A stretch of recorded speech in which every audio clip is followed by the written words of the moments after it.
Number three, we are seeing that the HR profession and HR individuals are increasingly becoming responsible for what? For capability. They're responsible for trust. They're responsible for governance and behavior change. In this month of HR month, as we celebrate how far we've come as HR professionals, one of the things that I celebrate right along with you is how this profession has moved from us being administrators to being a critical strategic stakeholder for the organization. We have a seat at the table, at the C-suite, and we have the ability to shape the direction that the organization takes. And so, increasingly C-suite and the CEOs are coming back to HR professionals saying, what is our plan as it concerns this thing we keep hearing around AI? How are we ensuring that our staff are not left behind as it concerns AI adoption? And so the place of the HR professional is becoming even more critical. And even as we begin to see technology changing, as we begin to see AI take center stage in how we see work being done today, we cannot afford to be left behind as HR professionals. We must sit at the center to drive what adoption needs to look like and how it is going to transform how we do work within our organizations. And so AI transformation is really not a technology project. I think this is the thing that I have come here to emphasize. If we are relying on our IT departments to drive these kinds of adoption, we're waiting for them to come to us and say what they need. It is important that we start to see AI and data as a workforce transformation issue. There is a place for workforce transformation for each department. And as HR professionals, we sit squarely in championing for that transformation. And so what is the adoption journey? How do we need to start to think about moving from individual experimentation, whether for ourselves or for our staff, to organizational capability? I want to just paint a picture of what we are seeing with many organizations. One of the things that we do when we visit with organizations in supporting them through their technology transformation is we do a needs assessment test. And over time, we've been able to categorize organizations in sitting in different stages. And these are some of the stages that I have shared with you today.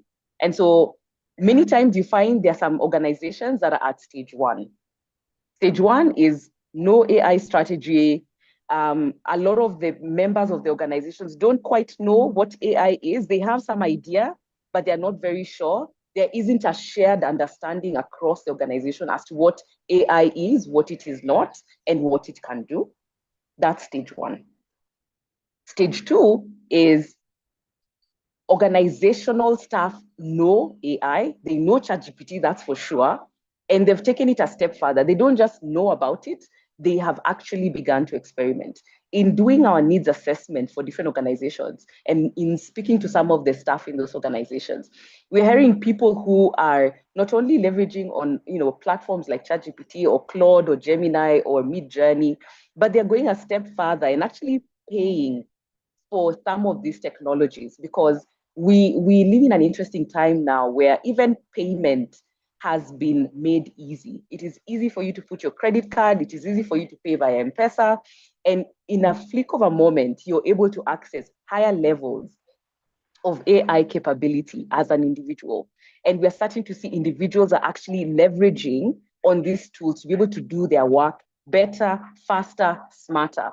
They're not coming to the HR team to say, hey, as a data scientist in this organization or as a marketer, I actually used, Gamma to be able to, create this presentation, or this great idea that I came up with from our innovation department. I actually brainstormed on this idea with Claude. They're not coming and saying that. They're just doing the work on their own and they're bringing the output to the organization. And so this is stage two. We're seeing individuals beginning to experiment. Stage three, we're seeing organizations start to experiment with some of the tools that are embedded on AI. For example, we've talked to quite a number of organizations that have adopted Microsoft and particularly its Copilot function, which is embedded on AI. And they've given this functionality to their staff members and said, you can be able to delegate your mundane tasks to this co-pilot AI platform so that you're able to do higher level work. And so we are seeing organizations take that step. But what we are seeing practically on the ground is that these tools, while they are present, while they are available to the different staff members, adoption is low. What does that mean? It means the organization has spent quite a sizable resource in bringing these AI resources into the hands of the employees, but the employees are not aware, or they are not interested, or they are not properly skilled to be able to leverage on these tools proactively. The fourth stage we're seeing is, there is a strategy, an organization-wide AI strategy. What does this mean? You have organizations that have actually put together a policy that has been cascaded down to the staff members that says, this is our shared understanding of AI. These are the guardrails we've put in place. This is what you can and cannot share with AI. These are the different tools that we have made available to you to use for specific purposes. And this is our expectation on how you can be able to utilize AI. This we're already seeing with a number of organizations, a fewer number, but we are already beginning to see it even in our marketplace here in Kenya.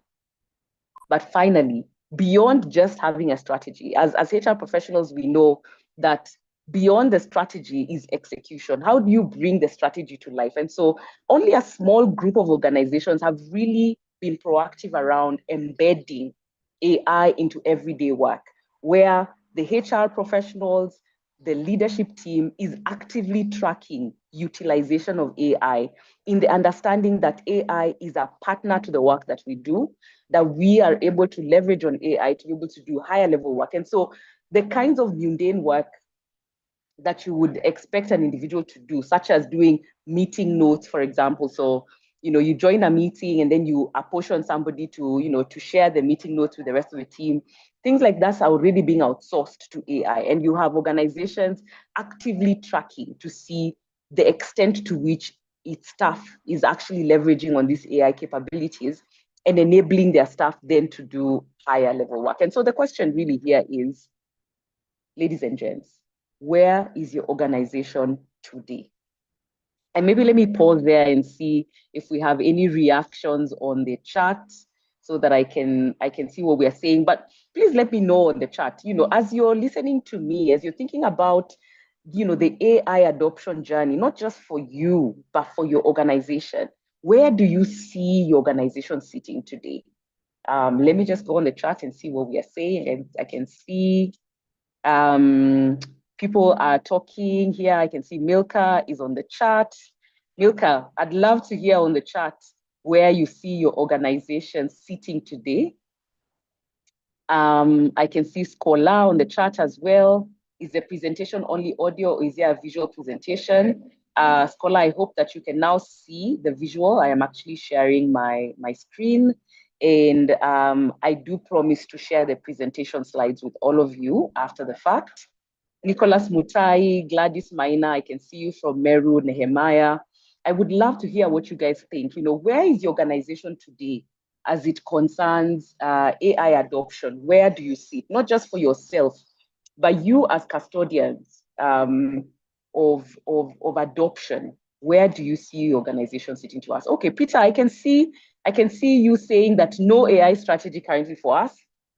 And Peter, to you, I want to say, absolutely, you are not alone. A lot of organizations, in fact, I would say for every 100 organizations that we speak to, at least 60% of them will say that they have no AI strategy. So you're in good company, Peter, but you also have the opportunity to proactively begin to put in place the foundations of adopting technology, because some of this technology is here to stay and it has the ability to transform how we work.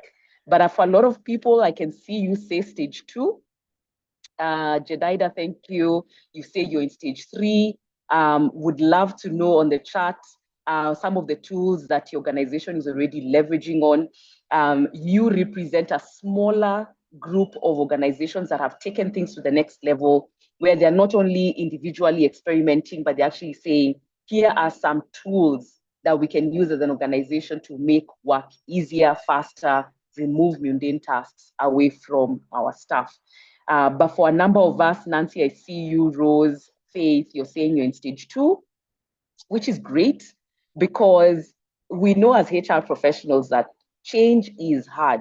And as custodians of behavior change, it is always easier when you can lead change with individuals who are already aligned to the value, to the impact of where we are leading them. And so if your organization is already beginning to individually experiment, you sit at an advantageous stage to be able to move things to the next level, to say, how do we come together to be able to do our work better in a synchronized manner, right? So for example, if some people are already experimenting with Fireflies or Otter for meeting notes, how do you champion for the organization to pay for an organization-wide Otter account, which would be significantly cheaper rather than each individual having to pay for themselves? And that way you even add value to your staff complement. You're able to say, we are here to proactively make your work easier. We already know you're utilizing these tools. How do we do it together? And how do we make it safe? So great to see the conversations on the chat. I can see Faith saying my company is at stage 2. That's great. CD says our organization, you're at stage 1, but some staff members are at stage 2. I like that you said, though I believe some of my staff are at stage 2. CD, a great opportunity for you to proactively, together with the rest of your team members in the HR, in the HR team, to actually proactively even do a survey to find out what is the state of AI utilization within my organization, because that forms a great basis for a more deliberate conversation with leadership around how do we drive for AI adoption as a company. So let's keep the conversations going. And I'm just going to move our deck further. And so really, where does HR fit in this conversation, right? HR sits at the center of a successful AI transformation. This is what I've been trying to say, and this is a message I am trying to pass along to you. Consolate, I can see that you have unmuted your microphone. If you can please keep it on mute, that would be helpful for all of us to hear each other. Thank you, Consolate. If you're unmuting to say something, we're happy to hear you. Otherwise, happy for you to keep your microphone on mute. And so, ladies and gents, what are the 5 priorities? Consolate, just taking a moment here. Thank you very much. Thank you. Just making sure that we can all hear one another. Thank you, Consolate, for that. And Consolate, please, on the chat, we'd love to hear where your organization is sitting as it concerns AI adoption. So we'd love to hear your thoughts on the chat. And so for everyone else, I just wanted to say, here are some of the 5 priorities that connect back to HR throughout the entire adoption journey. These are some of the areas that you want to be thinking about. 1, leadership alignment. It is important that you begin to align with your CEO together with your C-suite. Begin to ask yourselves as a leadership team, what is our position as it concerns AI and data? To what extent do we want to, at this stage, today in the here and now, thinking about your organizational strategy, where you want to go as an organization, some of the challenges you must be able to surmount, some of the industry experiences, what are the competitors in your space doing? You want to kind of come together as a leadership team and proactively take a stand as to your positioning on AI, right? That is the first thing. The second thing is you want to ask yourself, how are we enabling as HR professionals our workforce to be able to leverage on already existing AI tools? How do we make the work of our workforce much easier, much faster with some of the tools already available? Do you want to begin to leverage on open source tools? Do you want to purchase certain technologies as an organization? Where do you want to start? And what is the roadmap for where you want to go for the next couple of years? the first thing that's really critical, even as you ask yourself this question, is what problems do you want to solve? Where are the gaps? And once you understand where the gaps are as it relates to your organizational strategy, then you can begin to say, is there an opportunity for AI to help us solve these challenges? Or is there an opportunity for it to help us solve these challenges faster and easier? And so the thinking is really not how can AI be plugged into our space, but what are the opportunities we're trying to capture? What are the challenges we're trying to solve? And is there a place for AI in helping us do these things easier, faster, safer? The third thing is change and communication. AI adoption isn't about just buying certain tools for your organization to use. Every day we talk to organizations, one of the biggest challenges they have is they've bought certain tools, but adoption is low. So it's really asking yourself, if we as a leadership team have decided to adopt certain AI practices, certain tools are going to be purchased for organizational use, how do I, as a HR professional, drive for change? A lot of the staff complement are used to doing work a certain way. Now they're being asked to do work differently.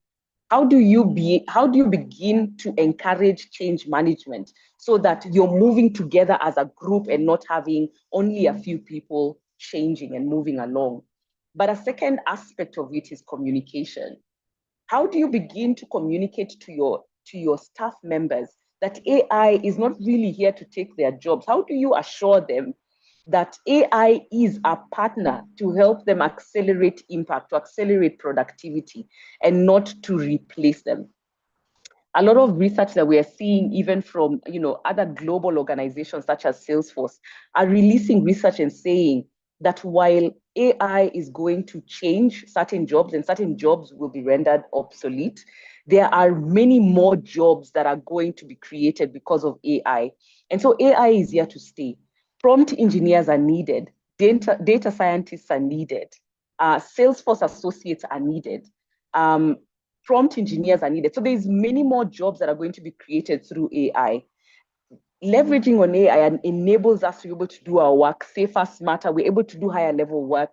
We're able to meet our organizational strategy and organizational priorities faster. What does that mean? If we're able to meet the needs of our customers faster, it means promotions, it means more revenue for organization. It means bonuses. And so how do you begin to think about how you communicate with your staff complement so that they see AI as an enabler for their own individual success, both as an individual, but also for the organization. And so therefore then drive for better change within the organization. Fourthly is responsible use and governance.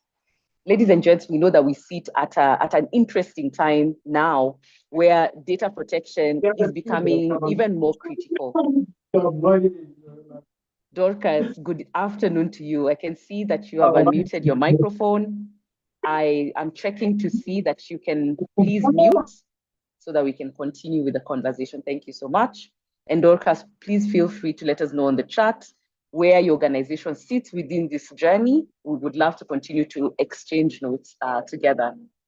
And so, as I was saying, we know that we sit at an interesting time now where data protection is becoming even more important. What data you put out there into an AI tool, what information you put about your organization is becoming important, even from a policy perspective and from a governance perspective. Globally and even here in the country, we know a number of organizations that have been taken to task because they were careless with their customer data. And so for many of us who've said on the chat that they know a number of their staff are already experimenting with AI, the question I hope you're asking yourself is, what information are they putting onto ChatGPT, onto Gemini, onto Gamma, onto Midjourney, and any other tool that they are leveraging on? What information are they putting on these AI tools? And is your organization liable for the actions of your staff members? Are they putting customer data? Are they putting proprietary customer information or even organizational information? Are they putting your strategy out on these AI tools? If you don't know, there's already a risk there. And as custodians of governance and policy, safeguards of data protection, it is important, it is imperative for you to check and confirm that there's responsible use of AI and data within your organization. And then finally, really is the aspect of adoption and performance measurement. Technology teams may enable the tools. You know, your IT teams may come and say, hey, we need to be able to we need a certain AI tool, or we need to be able to get a certain data dashboard for the work that we do as an IT team. But technology teams are not able to enable the organization to use these tools effectively. We had a conversation with a certain organization that works in the insurance sector, and their IT department actually championed for Microsoft to be adopted, you know, Microsoft 365 to be adopted across the organization. They championed for, you know, Copilot as one of those technologies that can be utilized within the organization. This request actually came from the IT team, but because of it, the entire organization was enabled. And they spent quite a sizable amount of money in making this technology, you know, available. And as I shared before, you know, when we went to have these conversations with them to see where they sat in terms of AI adoption, you know, initially they said, oh, we're so proud of the fact that, you know, we've adopted Microsoft, you know, 365. Copilot is a platform that's available to all our staff.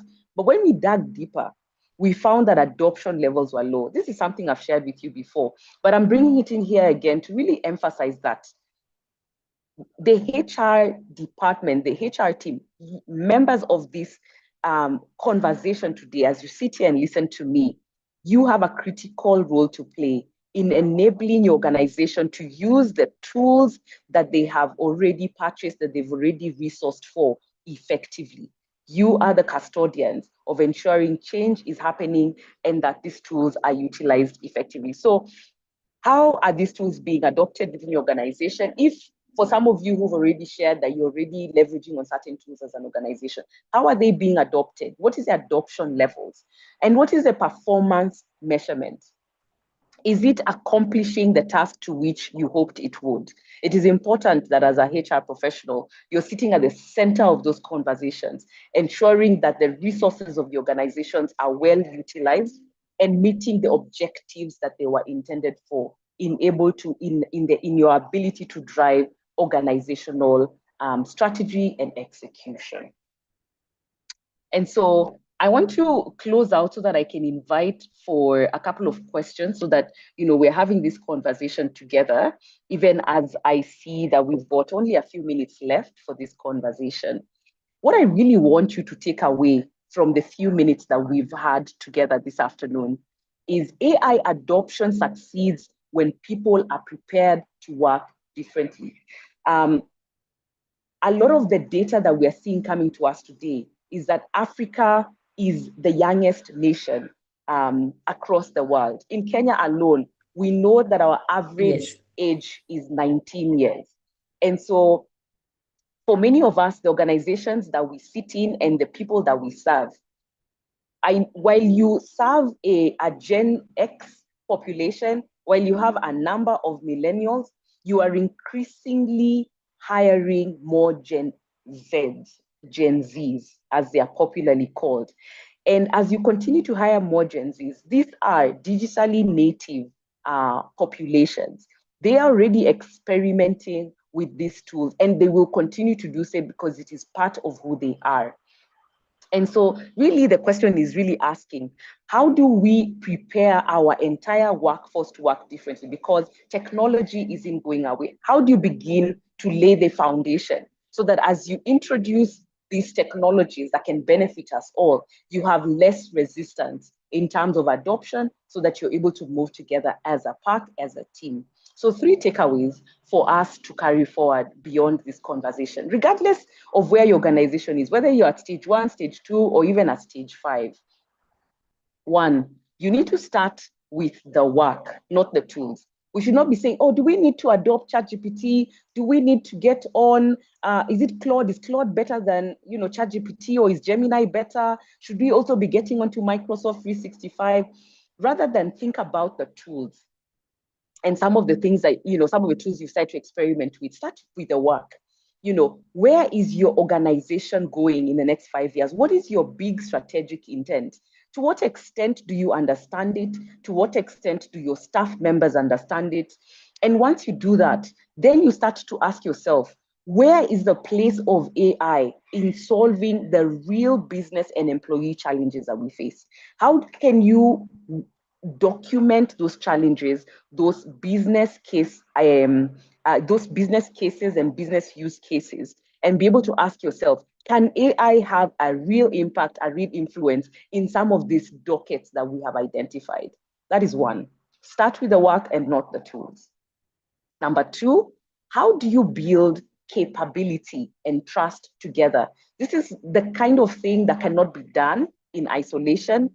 Organizational adoption of any technology is an expensive affair many times.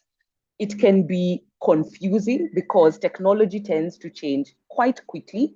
And so it isn't something that you're able to do alone. So how do you rally people together to be able to say, how do we collectively as an organization build capability in emerging technology? And how do we build trust together? How do we bring the leadership to support what it is we are trying to do? How can leadership really offer insight and direction at the very front? But even more importantly, how do we ensure responsible use of the resources that we have? How do we ensure responsible use of the data that is under our custody? And finally, how do you treat AI adoption as an organizational change journey? This isn't just about introducing a number of tools within your organization. This is really about behavior change. It is really challenging ourselves to rethink how we work, so that if 60% of our time is being utilized by doing administrative work, how do we begin to see AI as almost like a virtual assistant? How do you begin to see AI as, almost like a virtual being that you can outsource this mundane, repetitive work to? And how do you then release yourself and release your time and resourcing to be able to do higher level work? Be able to communicate with customers, do customer visits, really understand where the customer challenges are so that you can be able to craft better strategies, better solutions for them.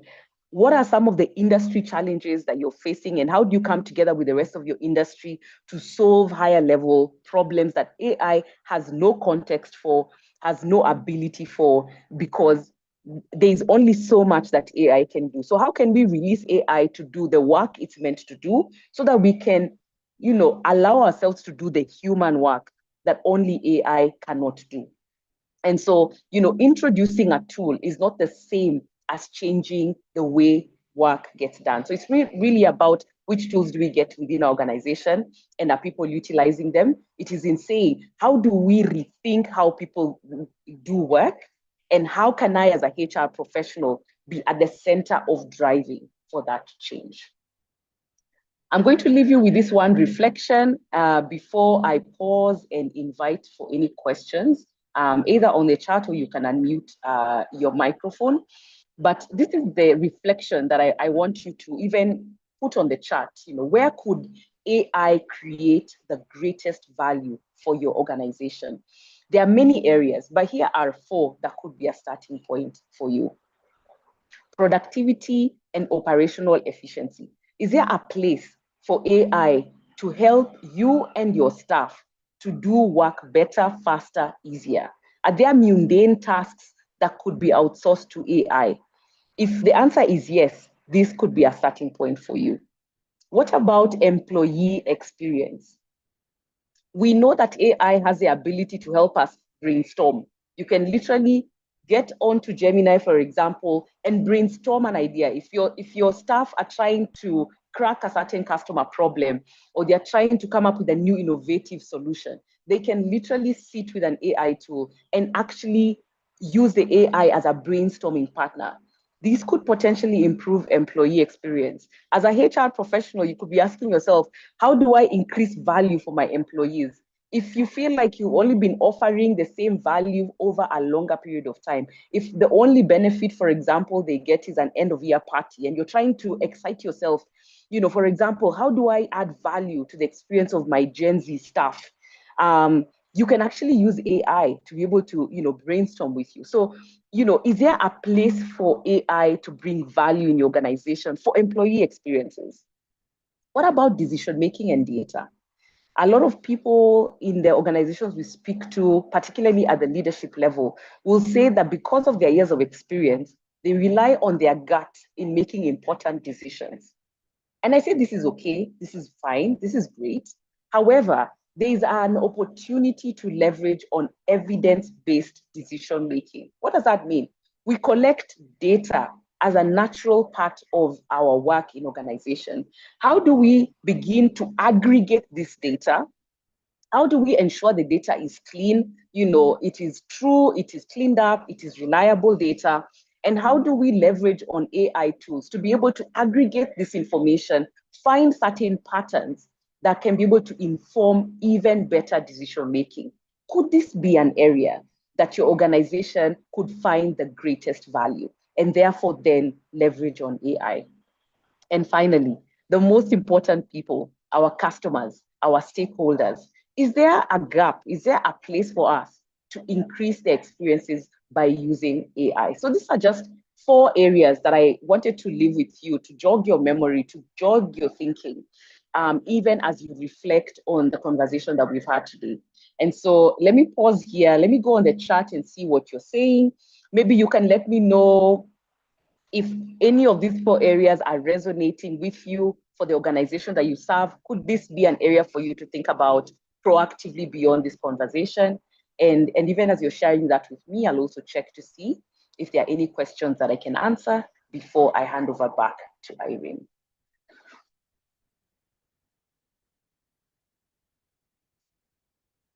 Just going onto the chat to see if we've got any questions. Maybe I'll pause here and check in also with Irene. Irene, do you see any questions on your end that I can be able to answer?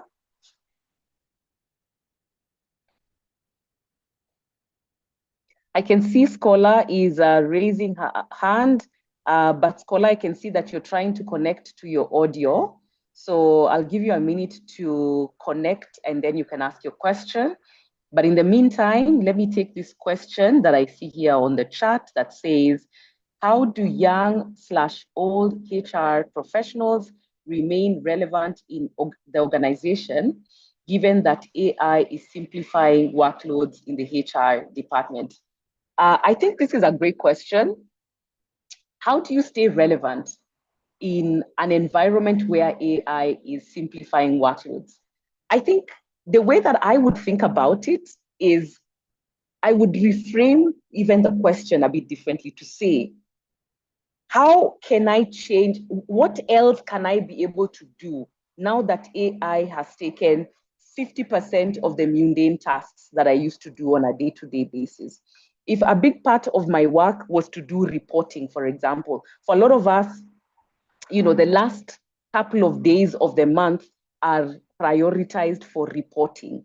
And if AI can be able to do those reports for you, if AI can be able to aggregate data, if you used to take 50% of your workload in aggregating certain data points, and now AI has been able to take that for you, what has that freed you to be able to do? What higher level work can you be able to do?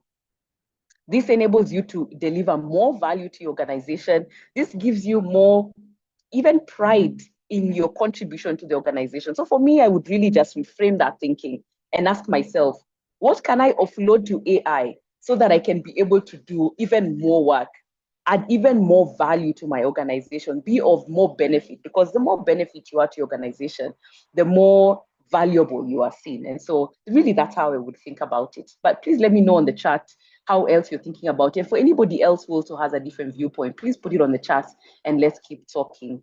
Peter Muronsi, I see your hand is up. Why don't you unmute and tell us your thoughts? Yeah, thank you so much, Purity, for that great presentation. I've listened to two different types of AI use proponents, which I appreciate. One party says there is actually no data security whenever you are using any AI tool. The other party says, well, if you use the tools which you pay for, you have some security.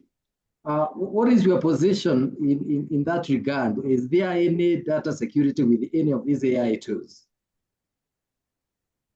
Peter, that's a great question. My simple response to that is, as you are leveraging the different AI tools, it is extremely imperative that you read the terms and conditions of the different AI tools.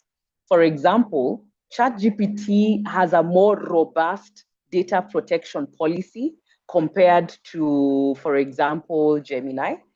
And this is just my personal view, but I think where the gap exists is we are leveraging these tools without understanding the capabilities that it has and the kind of protections it puts in place.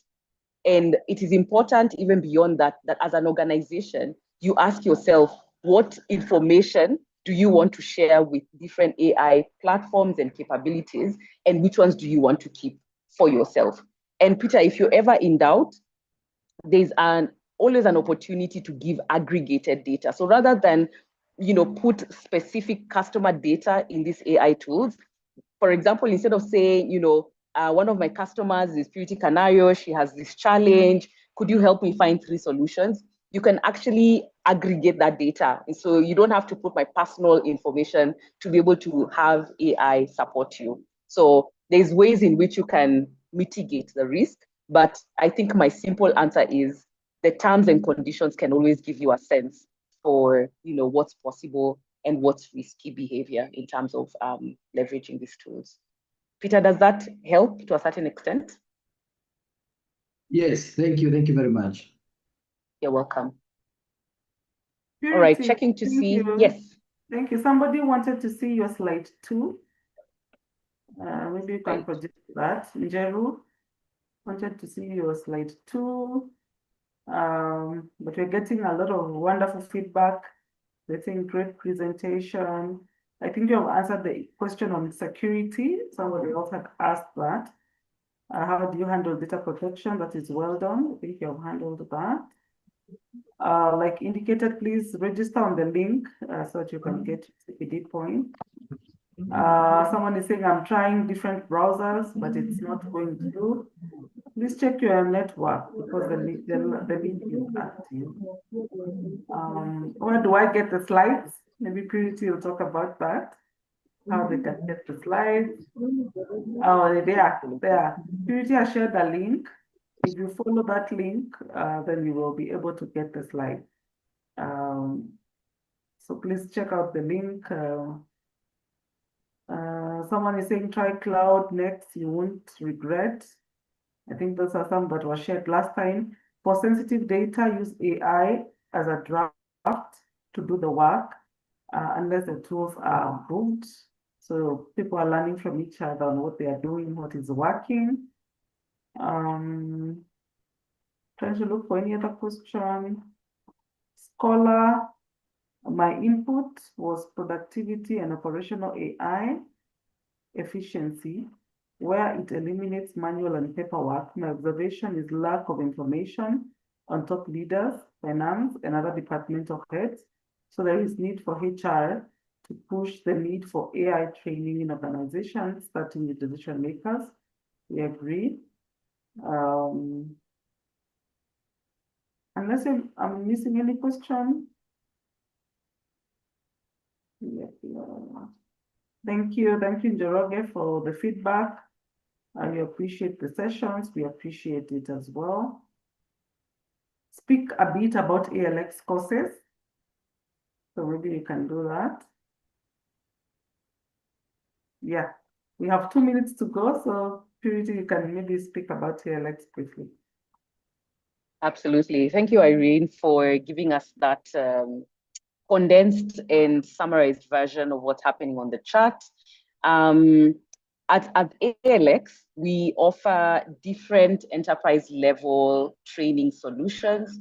We have solutions for 3 categories. One, for any of you who's asking, where do I start? Canario, loved the presentation, but I just don't know even how to speak to my management. I don't know which AI tools to utilize. I don't know where to start. We are happy to come and hold your hand, and we do have solutions. One that can enable you as a HR professional to carry out a needs assessment experience so that you can just know what is the state of AI and data utilization within my organization. Even if you don't move beyond that, knowing is the first step to taking, the next step. But beyond that, we are able to come and work with you in having a conversation with your leadership team to be able to guide them on what's happening in your industry specifically, to be able to say, this is what these are what organizations in your industry are doing as it concerns AI and data adoption. This is what is hype. This is what is real. This is what can stay. Depending on where you're trying to go, here are some opportunities you can leverage on as it concerns AI and data. So we can be able to do workshops, either short workshops, 1 or 2 day workshops, depending on your leadership's capability, or we can even do longer term programs. Beyond that, we're able to do, an AI training for your entire staff complement. It is important that your entire staff complement understands where AI is, what they can be able to leverage on, even just the basics. We can be able to come and do a simple training for all of them. We can do a lot more trainings. What I will do is I'll share a link on the chat to a Google form. If you can give us your information, we are happy to share with you a whole plethora of different kinds of trainings and different ways that we can be able to support you. But even if you don't know where to start, we'd love to have a chat with you individually, understand where you're at, where the gaps exist, and we can be able to customize a solution that would be beneficial for your organization. So please look out at the chat and see the form that I've shared. Please give us your information and we'd be happy to have a chat with you beyond this conversation. Irene, happy to give it back to you. Thank you so much for the opportunity to share with the great members of IHRM. Back to you, Irene. Thank you. Thank you so much, Purity. Thank you, ALX, for supporting us with this initiative. And like Purity has said, they have solutions for you. So be on the lookout. For us, we are happy to always bring to our members solutions that will enable them add value and have impact in the organization and also learn something new. And Purity, good job based on the feedback from the platforms. Thank you so much for sharing what we need to do, what we need to put in place. I believe most of us are still experimenting at individual levels. So it's time now to go to the organizational level and also put structures in place to safeguard our institutions and the data that is there. So thank you for being here. Thank you for making the time for the 400 plus of us. Thank you for sparing an hour of your afternoon, probably your lunch break, to learn. It's never in vain. We appreciate you. And happy HR month to each one of you. Please register for your CPD points. Register through the links that Purity has shared for you to get the presentation and also to get data about their solutions.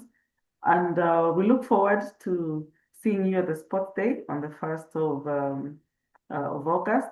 And just to let you know, our CPD calendar for 2026-2027 is out. It was released today. So if you're looking for those learning opportunities, to address some of the gaps that Purity has highlighted, then we're happy to partner with the institution.